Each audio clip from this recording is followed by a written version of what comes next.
She is stepping down. Is this temporarily, or is she taking a full break? No, I think she's really reevaluating her life. She says when her mom was diagnosed, she already knew she was ready to change some things in her life. But that when this happened and she was diagnosed with her own brain tumor, it was kind of like God saying, okay, you need to make some serious changes here. So she's really looking to kind of find her purpose. She doesn't want to do work that doesn't feed her soul, is what she said, and that she's passionate about. She's always been a really hard worker. She's done so much in her career, but she's never really taken the time to be still. And that's her goal now. She just wants to figure out what her next steps are and how to live this life where she can help others. Julie Jordan, really appreciate you joining us. And again, the full interview can be seen in People magazine, which hits newsstands on Wednesday.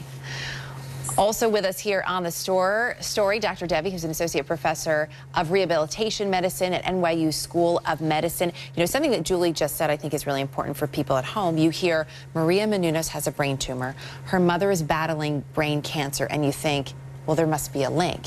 And there isn't necessarily. No, there isn't. So there's a difference between a tumor and a cancer.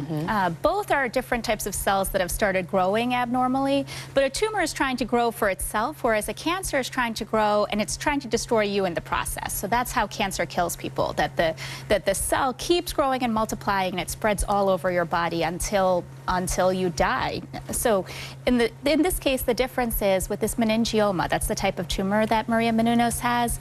You know, by itself, if there was more space, let's say, if we didn't have a bony skull, it might not be as dangerous. But what causes meningioma to be dangerous is that as it grows, you don't have as much room in the skull for your normal brain tissue. And so because there's not as much room, is that why it can then affect things like your speech or even your balance, because it's sort of moving in on your brain's territory? Exactly. So it can cause problems where you might have issues with vision, with speech, like she was having. You can have problems with memory, but you're basically crowding out other parts of the brain, and it might cause inflammation, and then you have symptoms from that.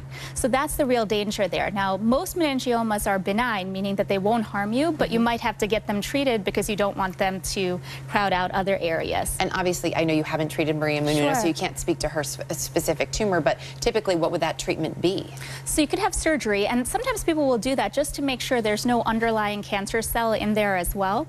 So most of the treatments are surgery. Sometimes you can be observed just to see if you're not having symptoms. Sometimes people will just find this for some other reason, right? Something aside from headache or symptoms. Maybe they had a test for a different reason. Now, with her mother, for example, there's a difference because that's stage 4 brain cancer. We don't know all the details, but sometimes when you talk about stage 4, it may not even be related to the brain. It could be a cell from elsewhere, like a breast cancer, a lung cancer, something else that is so aggressive that it's now gone to the brain and is causing symptoms. Got it. Dr. Devi, always appreciate you joining us. Thank you.